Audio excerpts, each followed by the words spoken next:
መድኃኔዓለም ክርስቶስ በሌሊት የተቀደደ ቀሚስ ለብሶ ታየኝ። እኔም ጌታዬ ሆይ ልብስህን ማን ቀደደው ብዬ ጠየቅኩት።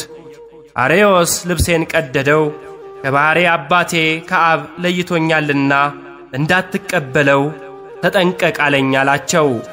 ተፍጻሜተ ሰማዕት ቅዱስ ጴጥሮስ በእኔ ደም መፍሰስ የክርስቲያኖች ደም እንደ ጎርፍ መፍሰሱ ይቁም ብሎ ተስሎ በሰማዕትነት አርፏል። ጌታችን ልብሴን ቀደደው ብሎ ለዚህ ፓትርያርክ እንደነገረው የጌታችን የባሕሪ አምላክነት ላይ የክደት ቃልን የሚናገሩ ሰዎች ሁሉ ሮማውያን ወታደሮች ያልቀደዱትን የክርስቶስን ቀሚስ እንደቀደዱ ይቆጠራል። ሕማማት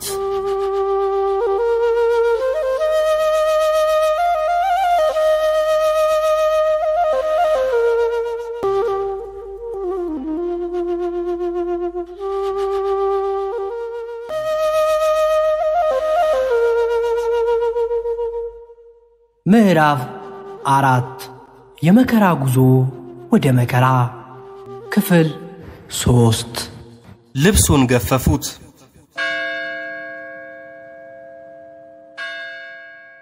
በወንጌል የምናውቃቸው ጌታችን የለበሳቸው ልብሶች 4 ሲሆኑ 3ቱ ከዕለተ ዓርብ በኋላ የለበሳቸው ናቸው። የመጀመሪያው ከመያዙ በፊት ለብሶት የነበረው የራሱ ልብስ ነው። ሁለተኛው ሄሮድስ ለመዘበት ያለበሰው የጌጥ ልብስ ነው። ሦስተኛው ወታደሮቹ ያለበሱት ቀይ ልብስ ከለሜዳ ነው። አራተኛው ከትንሣኤው በኋላ ሲገለጥ የለበሰው ነጭ ልብስ ነው። ጌታችንን መስቀል አሸክመው ከጎልጎታ ኮረብታ ካደረሱት በኋላ ለብሷት የኖራትን ልብሱን ገፈፉት። ልብሶቹን ወስደው ለእያንዳንዱ ጭፍራ አንድ ክፍል በ4 አከፋፈሉት። እጀ ጠባቡም ከላይ ጀምሮ ወጥ ሆኖ የተሠራ ነበር እንጂ የተሰፋ አልነበረም። ስለዚህ እርስ በርሳቸው ለማን እንዲሆን በእርሱ ዕጣ እንጣጣልበት እንጂ አንቅደደው ተባባሉ። ይህም ልብሴን እርስ በርሳቸው ተከፋፈሉ፣ በቀሚሴም ላይ ዕጣ ተጣጣሉ የሚለው የመጽሐፍ ቃል ይፈጸም ዘንድ ነው ይላል። በዮሐንስ ወንጌል ምዕራፍ 19ና በመዝሙረ ዳዊት ምዕራፍ 21 የጌታችንን ልብስ የገፈፉት ዕርቃኑን ለመስቀል ሲሆን ልብሱን የተከፋፈሉት ደግሞ ሌላ የሚወደው ሰው መጥቶ ልብሱን እንዳይወስደው ነበር። አብረውት የተሰቀሉትን ወንበዴዎች ልብሳቸውን እንዲህ እንዳደረጉ አልተጻፈም።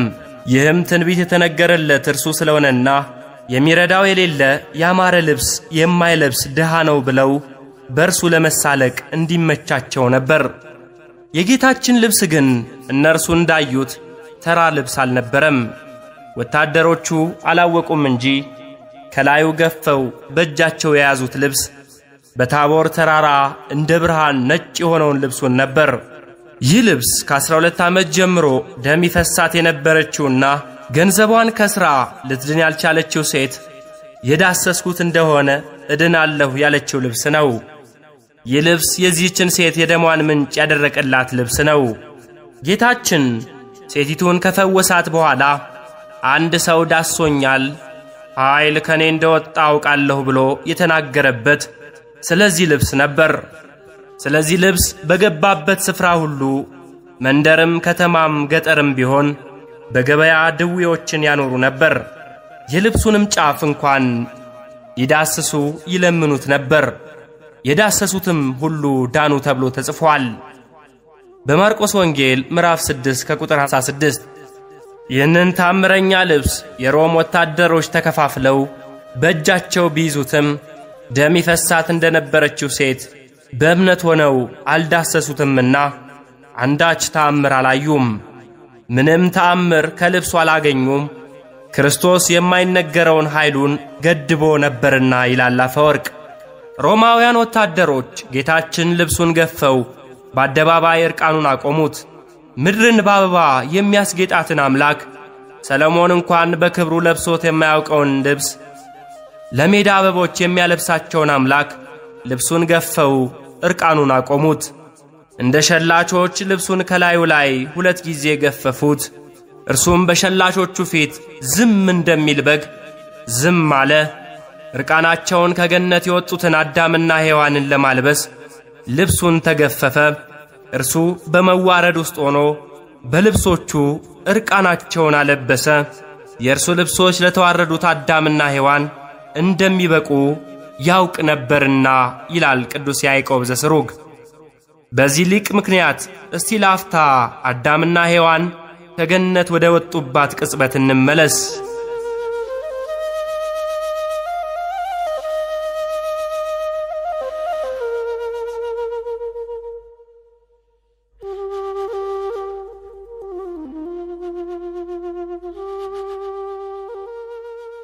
አዳምና ሔዋን እርቃናቸውን ለመሸፈን ቅጠል ባገለደሙ ጊዜ ከገነት ሲወጡ እግዚአብሔርም ለአዳምና ሔዋን የቁርበት ልብስን አደረገላቸው አለበሳቸውም ይላል። እግዚአብሔር ከሌላ አይነት ልብስ ይልቅ ስለምን የቆዳ ልብስን ሊያደርግላቸው ወደደ ብለን ስንጠይቅ ወደ ዕለተ ዓርብ ይመራናል። እንደሚታወቀው ቁርበት የሚገኘው ከእንስሳ ነው። አንድ ቁርበት ልብስ እንዲሆን በመጀመሪያ እንስሳው ይታረዳል፣ ደሙ ይፈሳል፣ ቆዳው ይገፈፋል፣ እንዲደርቅ በእንጨት ላይ ተወጥሮ ይሰጣል። በላዩ ላይ ያለው ነገር እስከሚነጻ ድረስ ይለፋል። ከዚህ ሁሉ ሂደት በኋላ ልብስ ሊሆን ይችላል። ይህንን ልብስ በገነት ያለበሳቸው አምላክም የእንስሳ ደሙ እንደሚፈስ ደሙን አፍስሶ ቆዳው እንደሚገፈፍ ቆዳው አልቆ አጥንቱ እስከሚታይ ተገርፎ ቆዳ እንደሚወጠር በመስቀል ላይ እንደ ቆዳ ተወጥሮ በእርቃኑ እርቃናችንን ሸፈነልን። እርሱም ለእኛ ልብሳችን ሆነልን። የተጠመቃችሁ ሁሉ ክርስቶስን ለብሳችኋል እንዳለ ሐዋርያው።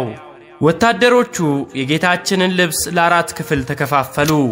ቀሚሱ ግን ከላይ ጀምሮ ወጥ ሆኖ የተሠራ ነበርና አንቅደደው ተባብለው ዕጣ ተጣጣሉበት።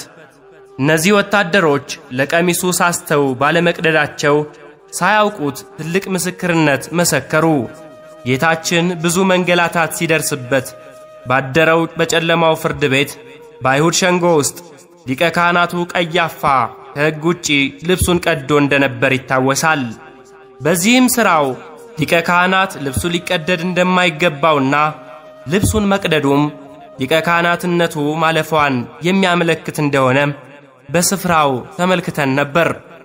እነዚህ ወታደሮች የጌታችንን ቀሚስ ባለመቅደዳቸው የአዲስ ኪዳን ሊቀ ካህናት ክርስቶስ መሆኑንና ልብሱም ፈጽሞ ሊቀደድ እንደማይገባው የሚያሳይ ታላቅ ምስጢር ተፈጸመ። ያልተቀደደችውን የመድኃኔ ዓለም ክርስቶስን ቀሚስና ለአራት የተከፋፈለውን ልብሱን ሊቃውንተ ቤተ ክርስቲያን ብዙ አስተምረውበታል። ከላይ ጀምሮ ወጥ ሆኖ የተሠራ የሚለው ቃል ክርስቶስ ሰው ብቻ ሳይሆን ከላይ የመጣ መለኮት መሆኑን ያመለክታል ብሎ ቅዱስ ዮሐንስ አፈወርቅ አብራርቶታል። ሶርያዊው ቅዱስ ኤፍሬምም ቀሚስ የተባለ መለኮቱ ሊቀደድ ከሥጋው ተለይቶ ሊከፈል አይችልም፣ ለአራት የተከፈለው ልብሱ ግን አራት ሆና የተጻፈችውና በአራቱም ማዕዘን የምትዳረሰው የወንጌል ምሳሌ ናት ሲል ተርጉሞታል። ይህ የሊቃውንቱ ትርጓሜ ከእግዚአብሔር መንፈስ የተገኘ መሆኑም በቤተ ክርስቲያን ታሪክም ተረጋግጧል። 17ኛው የእስክንድርያ ፓትርያርክ ተፍጻሜተ ሰማዕት ቅዱስ ጴጥሮስ አርዮስ የተባለውን በኩረ መናፍቃን ካወገዘው በኋላ የተፈጸመው ነገር ይህን ግልጥ አድርጎ ያሳያል። አርዮስ ከውግዘቱ በኋላ በፓትርያርኩ ላይና በቤተ ክርስቲያኒቷ ላይ ከንጉሥ መክስምያኖስ ጋር ሴራን ተብትቦ ቅዱስ ጴጥሮስን አሳስሮት ነበር። ከዚያም አርዮስ ፓትርያርኩ ጴጥሮስ ሊገደል እንደሚችል ሲረዳ እንዳወገዘው እንዳይሞት የዋሃን ካህናትን አማላጅ አድርጎ ምሕረት ሊያስለምነው ሞከረ። ፓትርያርኩም ለአርዮስ አማላጆች ሆነው ለመጡት ካህናት አርዮስን ከውግዘቱ መፍታት እንዳይችል ያደረገውን ራእይ እንዲህ ሲል ነገራቸው። መድኃኔ ዓለም ክርስቶስ በሌሊት የተቀደደ ቀሚስ ለብሶ ታየኝ። እኔም ጌታዬ ሆይ ልብስህን ማን ቀደደው ብዬ ጠየቅኩት። አርዮስ ልብሴን ቀደደው፣ ከባሕሪ አባቴ ከአብ ለይቶኛልና እንዳትቀበለው ተጠንቀቅ አለኝ አላቸው። ተፍጻሜተ ሰማዕት ቅዱስ ጴጥሮስ በእኔ ደም መፍሰስ የክርስቲያኖች ደም እንደ ጎርፍ መፍሰሱ ይቁም ብሎ ተስሎ በሰማዕትነት አርፏል።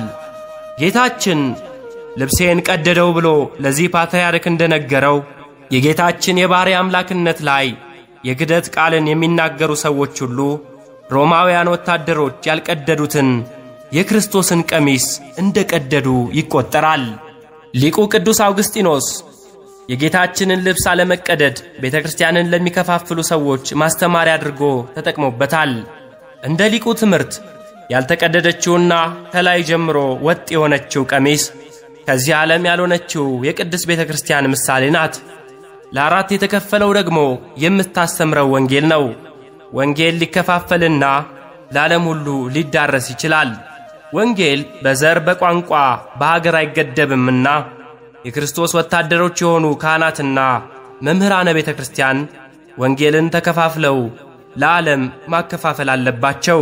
አብያተ ክርስቲያናት በየሀገራቱ ቢቋቋሙ፣ አህጉረ ስብከቶች ቢስፋፉ፣ ሊቃነ ጳጳሳት፣ ካህናት፣ ዲያቆናት፣ ሊቃውንት፣ ሰባኪያን በቁጥር በዝተው በቦታም ተከፋፍለው ቢያገለግሉ እጅግ መልካም ነው። ቅዱስ ጳውሎስ በሁሉ ጎዳና ክርስቶስ ይሰበካል፣ ስለዚህም ደስ ብሎኛል እንዳለ የመምህራን መብዛት፣ የወንጌል መስፋፋት እጅግ ደስ የሚያሰኝ ነው። ቀሚሱ የተባለችን ቤተክርስቲያንን ከተቃደዷት ግን አደጋ አለው። የሐዋርያት በሆነች በአንዲት ቤተክርስቲያን እናምናለን ብለን የምንናገርላት ቤተክርስቲያን የክርስቶስ ቀሚሱ ናት። በሰው እጅ ያልተሰፋች ማንም ሊሰፋት የማይችል ቀሚስ ናት። ከላይ ጀምሮ ወጥ ሆና በመሰራቷም አትከፋፈልም። ቤተክርስቲያንን ሊከፋፍሏት የሚፈልጉ ሰዎችን ሊቁ አውግስጢኖስ እንዲህ ሲል ይጠይቃቸዋል። ሮማውያን እንኳን ያልቀደዱትን የክርስቶስን ልብስ እናንተ ስለምን ትቀዱታላችሁ?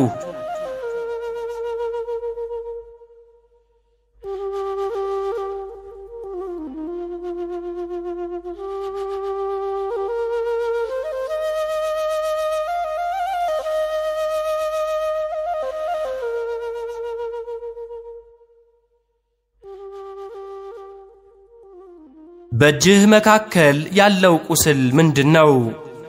በዕለተ ፍጥረት እግዚአብሔር በሰማያት ያሉትን ፍጥረታት በዝምታ ብቻ ከፈጠረ በኋላ አንዳች ባልነበረባት ምድር የፈጠራቸውን ፍጥረታት የሚዘረዝረው ኦሪት ዘፍጥረት እግዚአብሔርም አለ ይሁን፣ እግዚአብሔርም አለ ይከፈል፣ እግዚአብሔርም አለ ታስገኝ በማለት እግዚአብሔር በቃሉ ይሁን ይሁን እያለ የፈጠራቸውን የፍጥረታት ወገኖችን ይዘረዝራል።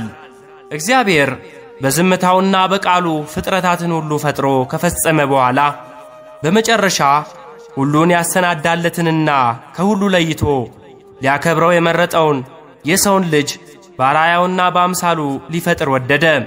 ይህንን ክቡር ፍጥረት ግን እንደ ሰማያውያን ፍጥረታቱ በዝምታ ምድርን እንደሞሉት ፍጥረታቱ ደግሞ በቃሉ ሊፈጥረው አልፈለገም።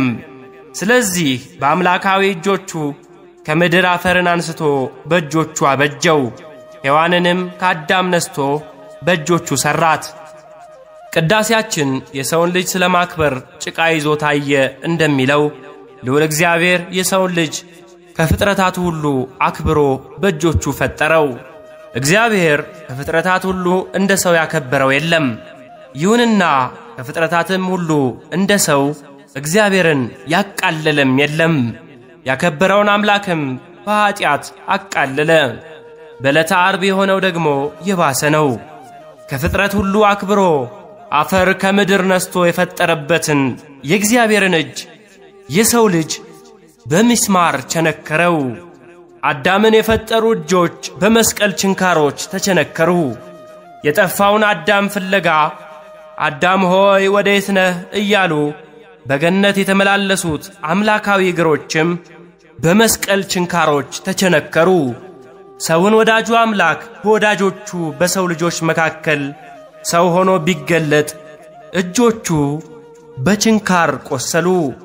ነቢዩ ዘካርያስም ሰውም በእጅህ መካከል ያለ ቁስል ምንድነው ይለዋል። እርሱም በወዳጆቼ ቤት የቆሰልኩት ቁስል ነው ይላል። የተባለው ትንቢትም ተፈጸመ። የሰው ልጅ ዕፀ በለስን ሊቀጥፍ እጁን በመስደዱ ምክንያት እግዚአብሔር ሰው ሆኖ እጆቹን ለሕማም ዘረጋ። ይህም ነቢዩ ዳዊት በመዝሙሩ አስቀድሞ እጆቼንና እግሮቼን ቸነከሩኝ ብሎ በትንቢት የተናገረው ቃል ስለ ኢየሱስ ክርስቶስ መሆኑን የሚያሳይ ነው። ሰማዕቱ ዮስጢኖስ በኢየሱስ ክርስቶስ ከማያምን አንድ አይሁዳዊ ጋር ባደረገው ምልልስ ላይ እጆቼንና እግሮቼን ቸነከሩኝ የሚለውን የዳዊት ትንቢት ስለ ክርስቶስ የተነገረ አይደለም ትላላችሁ? ከክርስቶስ በቀር እጆቹና እግሮቹን የተቸነከረ ማን ነው? ንጉሥ ዳዊት ነውን? ይህንን እንዴት አታስተውሉም ብሎታል።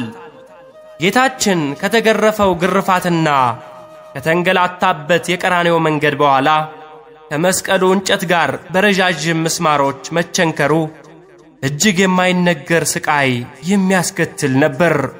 ሮማውያኑ ይህንን ስቃይ ጠንቅቀው ስለሚያውቁም የሚሰቀለውን ሰው ከመቸንከራቸው በፊት የወይን ጠጅ እንዲጠጣ ያደርጉት ነበር።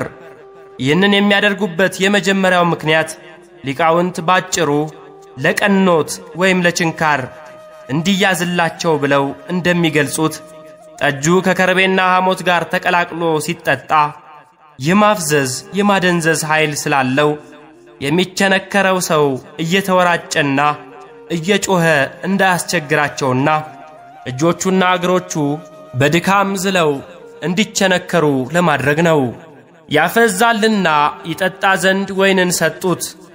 ወሃብዎ ይስተይ ወይነ ዘከመ ያስወዝዝ እንዲል ሮማውያን በልማዳቸው ወይን ጠጁን ለሚሰቀል ሰው የሚያጠጡበት ሁለተኛው ምክንያት ለችንካሩ ከማፍዘዝ ባሻገር የጠጣው ሰው ላይ የማስከር ኃይል ስላለው ከዚያ በኋላ ሕሊናው ስለሚለወጥ የሚደርስበት የመስቀል ላይ ስቃይ ሁሉ ሳይታወቀው እንዲያሳልፍና ሕመም እንዳይሰማው ስለሚያደርግ ነው። ስለዚህ በስቃዩ ምክንያት ለጥፋት ለቀረበውና ነፍሱን ለመረረው ሰው የወይን ጠጅ መስጠታቸው በመከራው ምክንያት የደረሰበትንና ጉስቁልናውን ከእንግዲህ ወዲህ አያስብ ብለው ነበር። ይህ ድርጊትም ምናልባትም አረማውያኑ ሮማውያን በመስቀል ሞት ለሚገድሏቸው የሚያደርጉት ብቸኛው ሰብአዊነትን የተሞላ በቅዱስ ሉቃስ አገላለጽ የሚያስገርም ቸርነት ነው። በዚህ ልማዳቸውም ለጌታችን ሐሞትና ከርቤ የተቀላቀለበትን የወይን ጠጅ አቀረቡለት። በሲና ምድረ በዳ መራራውን ውሃ ላጣፈጠው አምላክ፣ በቃና ዘገሊላ ውሃውን ወደ መልካም የወይን ጠጅ ለለወጠው አምላክ እንደ ሐሞት መራራ የሆነ ከርቤን እንዲጠጣ አቀረቡለት። ጌታችንም አስቀድሞ በነቢዩ ዳዊት ለመብሌ ሐሞትን ሰጡኝ ተብሎ የተነገረው ትንቢት ስለ እርሱ እንደሆነ ይታወቅ ዘንድ ከሐሞቱ ቀመሰ። የሰው ልጅን ነፍስ በፍቅር ወዳጄ ሆይ ብሎ በፍቅር የጠራው መድኃኔዓለም ክርስቶስ ቀኑ እስኪነፍስ ጥላውም እስከሚያልፍ ድረስ ወደ ከርቤ ተራራ ወደ ቀራንዮ ወጥቶ ከመራራው ከርቤ ቀመሰ።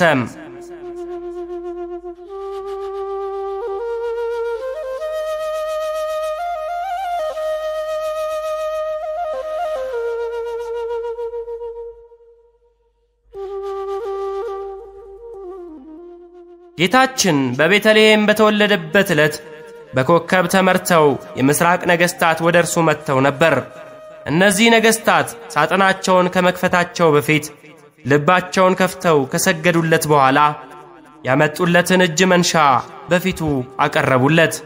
ሁለቱ ነገሥታት በሕፃኑ ፊት ሳጥናቸውን ከፍተው ወርቅና ዕጣንን በማቅረብ ንጉሥነቱንና ክህነቱን የሚያመለክት ስጦታን ሲያቀርቡ፣ አንደኛው ንጉሥ ግን ለሕፃን የማይሰጥ የሚመስልን የከርቤ ስጦታ በጌታችን ፊት አቀረበለት።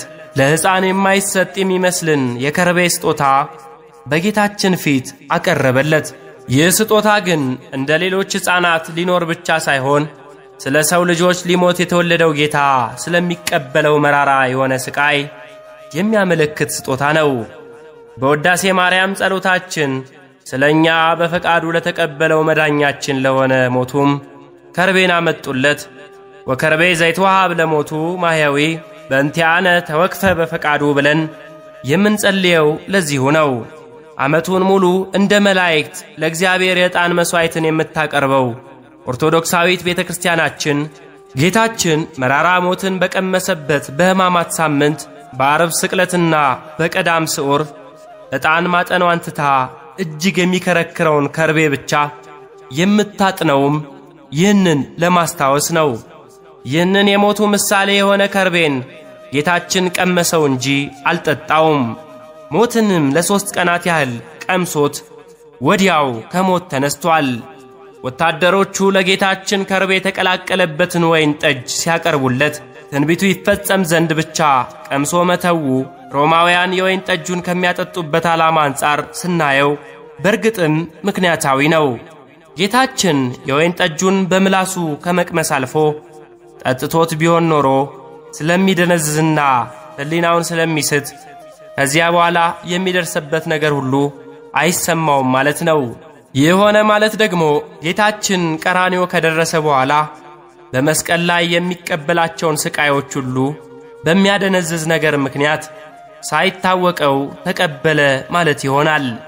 በዚህም ምክንያት ጌታችን ለእኛ ሲል ተሰቃየ ብለን የምናስበውን የመስቀሉን ሕማም ሁሉ ትርጉም የሚያሳጣና ሰውነቱን ለቀዶ ሕክምና የሚቀደድ ሰው በማደንዘዣ ምክንያት ሳይታወቀው እንደሚቆስለውና እንደሚደማው ያለ ቁስል አይነት በሆነ ነበር። መድኃኔ ዓለም ክርስቶስ ግን ምንም እንኳን ለሰዓታት በዘለቀ ድብደባና ግርፋት እጅግ ቢዳከምም ስለ ሰው ልጅ ፍቅር የሚቀበለውን የመስቀል ላይ ሕማም በምንም አይነት ማደንዘዣ ሊቀንሰው አልወደደም። የወደዳቸውን እስከ መጨረሻው ወደዳቸው የተባለለት ጌታ በመስቀል ላይም እስከ መጨረሻው መከራን በመቀበል ለሞት ይኸውም ለመስቀል ሞት እንኳን የታዘዘ ሆነ። ስለዚህም በፈቃዱ በሮማውያን እጅ ለመቸንከር ወደደ። ቅዱስ ኤፍሬም እንዲህ ይላል፣ ጌታችን በሕያው ሞቱ ለአዳም ሕይወትን ይሰጥ ዘንድ ኃይሉን ለወታደሮቹ አስገዛላቸው። ስለዚህም ያዙት፣ ዕፀ በለስን ለቀጠፉ እጆች ካሳ ይሆን ዘንድ እጆቹን በሚስማር ለመቸንከር አሳልፎ ሰጠ። ገና በፍርድ ሸንጎ ውስጥ ሳለም እኛ ስለበላነው ዕፀ በለስ ፈንታ ፊቱን ተመትቶ ነበር። አዳም እግሮቹ ወደ ዛፉ በነጻነት ስለመሄዳቸው ፈንታም እግሮቹን ተቸነከረ። እኛ እንድንለብስ ጌታችን ተራቆተ። ሐሞትንና ከርቤን በመጠጣቱም የሰው ልጆች የተነደፍንበትን በውስጣችን የገባውን የእባቡን መርዝ አጣፈጠልን። በኦርቶዶክሳዊት ቤተክርስቲያናችን ትምህርት መሠረት ጌታችን የተቸነከረባቸው ችንካሮች 5 ናቸው። የችንካሩ ቁስሎች ብዛት ላይ ምንም የሐሳብ ልዩነት ባይኖርም ችንካሮቹ የትኞቹ ናቸው በሚለው ላይ ግን በቤተክርስቲያን ሊቃውንት ዘንድ ያቆጣጠር ልዩነቶች አሉ። የማያከራክረው የመጀመሪያ እውነታ ከ5ቱ ችንካሮች 3ቱ ብቻ ምስማሮች መሆናቸው ነው። ቅዱስ ያሬድ የምስማር ችንካሮቹን ቁጥር ለማመልከት በጸሎተ ሐሙስ ሐዋርያቲሁ ከበበ እግረ አርዳኢሁ አጸበ ሆኖም ዋበ ወእመ ወመሃሮሙ ጥበበ ሃሌሉያ። ሐዋርያቱን ሾመ፣ የአገልጋዮቹን እግር አጠበ፣ እናትም አባትም ሆናቸው፣ ጥበብን አስተማራቸው የሚል ክብሪቲ የተቀኘ ሲሆን በ3 ቤት አድርጎ የተቀኘበትም ምክንያት ለ3ቱ ቅንዋት ምሳሌ ይሆን ዘንድ ነው። ቅዱስ መስቀሉን አስቆፍራ ያገኘችው የንጉሥ ቆስጠንጢኖስ እናት ንግሥት እሌኒም በወቅቱ እነዚህን 3 ምስማሮች አብራ አግኝታቸው ነበር። ከ3ቱ ችንካሮች አንዱን በመንገድ ሲሄዱ ማዕበል ተነስቶባቸው እያለ ወደ ባህሩ ሲጨምሩት ማዕበሉን እንደገሰጸላቸው፣ 2ቱን ደግሞ በዚያን ዘመን ንጉሥ የነበረው ልጇ በፈረሶቹ ልጓም ላይ እንዳደረጋቸው ዓለም አቀፉም ወደኛ የደረሰውም ታሪክ ያስረዳል። ከ3ቱ ምስማሮች ሌላ የተቆጠሩት ችንካሮች የትኞቹ ናቸው በሚለው ላይ የተለያዩ ሐሳቦች አሉ። የኮፕቲክ ኦርቶዶክስ ቤተክርስቲያን 3ቱ ምስማሮች ቆጥራ 4ኛ ጎኑን በጦር መወጋቱን፣ 5ኛ ደግሞ የሸዋ አክሊሉን ቆጥራ ታስተምራለች። ይሁንና የሸዋ አክሊሉን ብቻውን ብዙ ስለሆነም እንዴት እንደ አንድ ችንካር መቁጠር ይቻላል? በጦር ጎኑን የተወጋው ከሞተ በኋላ ስለሆነስ እንዴት ከሕማማቱ ውስጥ ይቆጠራል የሚል ጥያቄ ያስነሳል። የኢትዮጵያ ቤተ ክርስቲያን 5 ችንካሮች በሚለው ላይ ያላት አቋም እንዳለ ሆኖ በችንካሩ አቆጣጠር ላይ ይሄ ብቻ ነው የሚል ድምዳሜ ሳታስቀምጥ ቦ እለይ ቤሉ እንዲህም የሚሉ አሉ በሚለው የአማራጭ ትርጓሜ አካሄድ ወይም ኦልተርኔቲቭ ኢንተርፕሬቴሽን አፕሮች ሁሉንም ሐሳቦች አስተናግዳቸዋለች። ቅዱስ አባ ጊዮርጊስ ደግሞ በጌታችን ሰውነት ላይ ያረፉትን 3 ምስማሮች ብቻ እንደ ችንካር ይቆጥርና አራተኛው የመስቀሉን ቋሚና አግዳሚ እንጨቶች የያዙበትን ምስማር 4 ወይም ኢናና የሚለውን ጽሑፍ የሰቀሉበትን ምስማር 5 ብሎ በመስቀሉ ላይ ያሉ የምስማር ቅርጽ ያላቸውን ብቻ ይቆጥራል። መጽሐፈ ቅዳሴ ትርጓሜ ደግሞ ሁሉንም ሐሳቦች በማስተናገድ ችንካሮቹን 2 በእጆቹ እግሮቹን በአንድ በደረቱ 1 ብሎ ቆጥሮ 4 ይልና አጥንቱ አይሰበርም በሚለው ጥቅስ ይህን ሐሳብ ሞግቶ እጅና እግሮቹን የተቸነከረውን ለየብቻው ቢሉ የተመቸ በአንድ ምስማር ነው ቢሉ ደግሞ ስቁረቱን ወይም የተበሳው ይቆጠራል ብሎ በ4 ይደመድማል። በሌላው የኛ ሊቃውንት የችንካር አቆጣጠር ደግሞ ድርሳነ ማህያዊ ወፈቱ ሀብለ ማቄሁ ዘታስረ ቦቱ ምስለ መስቀል እንዲል ከ3ቱ ምስማሮች ሌላ ጌታችንን ከመስቀሉ ጋር ለማጣበቅ የተደረገ እንደ ደጋን አይነት የብረት ዝናር 4 ብሎ ሲቆጠር በወታደሩ እጅ በጦር መወጋቱን ደግሞ 5ኛ አድርጎ ይቆጥራል። እነዚህ ሁሉ ድካምና ምርምሮች ሕይወታቸውን ነገረ መስቀሉን በመመርመር የሚያሳልፉ አባቶቻችን የመስቀሉን ነገር በምን ያህል መሰጠት እንደሚመለከቱት የሚያሳይ ነው።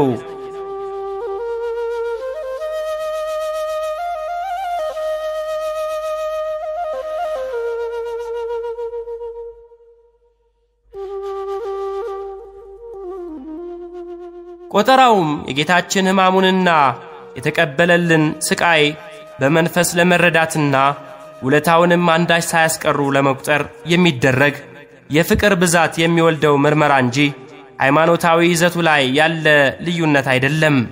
ነገሩም ወደዚያ ታላቅ መንፈሳዊ ደረጃ የደረሱ ሰዎችን መረዳት የሚጠይቅ መሆኑ መታወስ ይኖርበታል።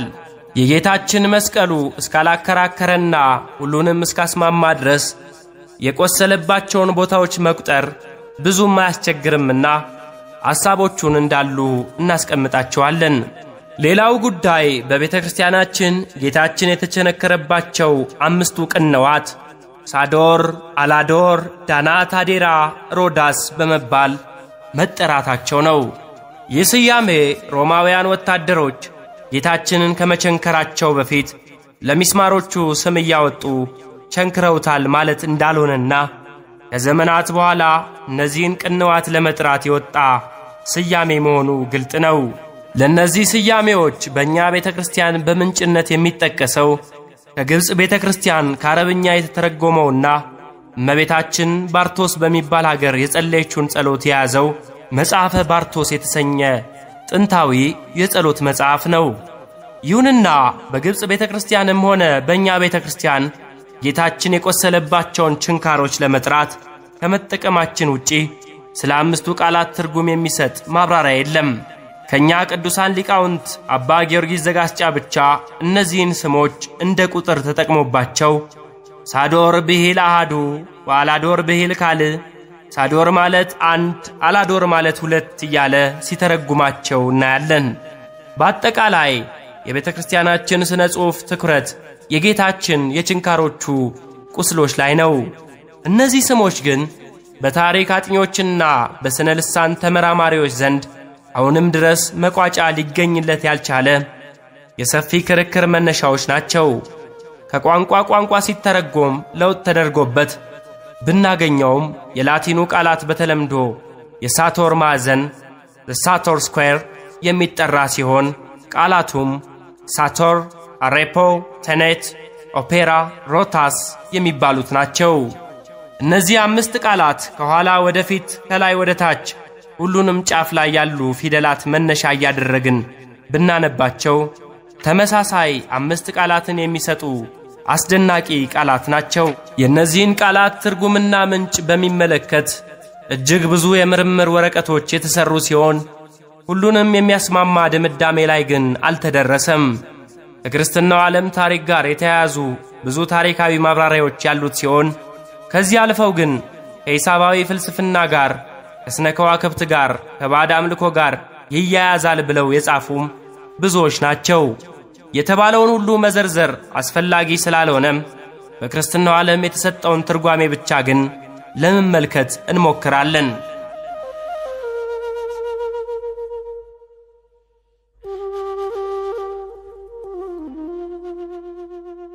የመጀመሪያው ትርጉም በቤተ ክርስቲያን ታሪክ ሊቃውንት ዘንድ የሚጠቀሰው ሲሆን እነዚህ ፊደላት በሮም ፖምፔይ በሚባል ቦታ ክርስቲያኖች ይኖሩ በነበሩበት ስፍራ በአራት ቦታዎች በግድግዳ ላይ ተጽፈው መገኘታቸው ነው። የኋላ ሊቃውንት እነዚህን በክርስቲያኖች የተጻፉ ቃላት ሲመረምሩ ክርስቲያኖች በዘመኑ በነበረባቸው ጫና ምክንያት በድብቅ ስልት ክርስቲያን ክሪፖቶግራም በግድግዳዎቻቸው ላይ የጻፉት ፓተርኖስቴር ወይም አባታችን ሆይ የሚለውን ጸሎት ሲሆን ከመካከል የተለዩት 2 ፊደላት ኤ ወይም ኦ ደግሞ የሚያመለክቱት አልፋና ኦሜጋ የሚለውን የአምላክን ስም ነበር። ይህም በካታኮም ቢኖሩ የነበሩ ክርስቲያኖች ከሮም ወታደሮች ለመሸሸግ እንደፈጠሩት በአሳ ስዕል እንደተወከለው የክርስትና አርማ አይነት ድብቅ የሃይማኖት መግለጫ ስልት ነው። በንጉሥ ቆስጠንጢኖስ ዘመን በቀጳዶቅያ የነበረችው የቅዱስ ኤዎስጣቴዎስ ውስጥ ቤተ ክርስቲያን በተሳለ ስዕል ላይ ደግሞ ሳተር፣ አሬፖን፣ ቴንቶን የሚለው ስም የሦስቱ ሰብአ ሰገል ስም ሆኖ ተጽፎ ተገኝቷል። የላቲን ቋንቋ ሊቃውንት ደግሞ እነዚህ ቃላት በትንቢተ ሕዝቅኤል ላይ ያለው የእግዚአብሔርን ዙፋን ስለሚሸከሙት ስለ 4ቱ እንስሶች የተነገረው ቃል በላቲን ቋንቋ መጽሐፍ ቅዱስ ትርጉም ላይ የተጻፈው ጥቅስ ውስጥ ከነዚህ 5 ቃላት 4ቱ ሮቴ፣ ኦፔራ፣ ቴኔት፣ ሳቶር የሚሉት እንዳሉበት ያስረዳሉ። በእርግጥም ይህ ከሆነም የእግዚአብሔርን ዙፋን ተሸክመው የሚይዙት 4ቱ እንስሳን በሚመለከት ኃይለ ቃል ላይ ያሉ ስሞች የእግዚአብሔር ዙፋን የሆነ መስቀሉን ከጌታ ጋር የሚሸከሙት ችንካሮች በዚህ ስም መጠራታቸው አስደናቂ ምስጢር ያለው ያደርገዋል።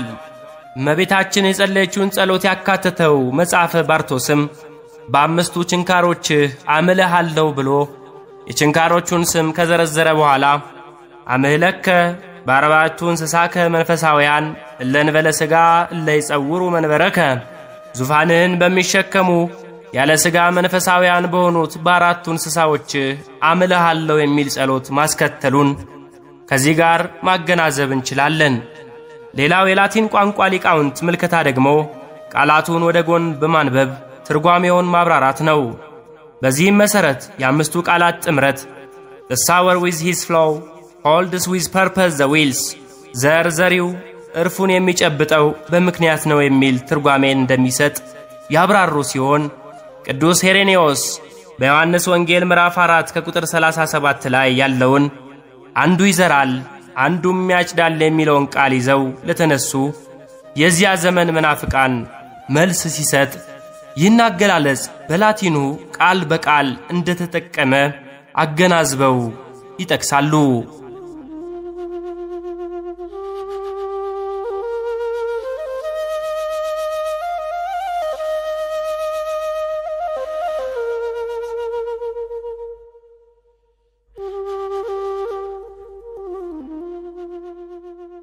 እጽ ይገርላል፣ እጽ ያድናል፣ እጽ ይቀትል ወእጽ ያሃዩ። በቀጣይ ክፍል ይጠብቁን።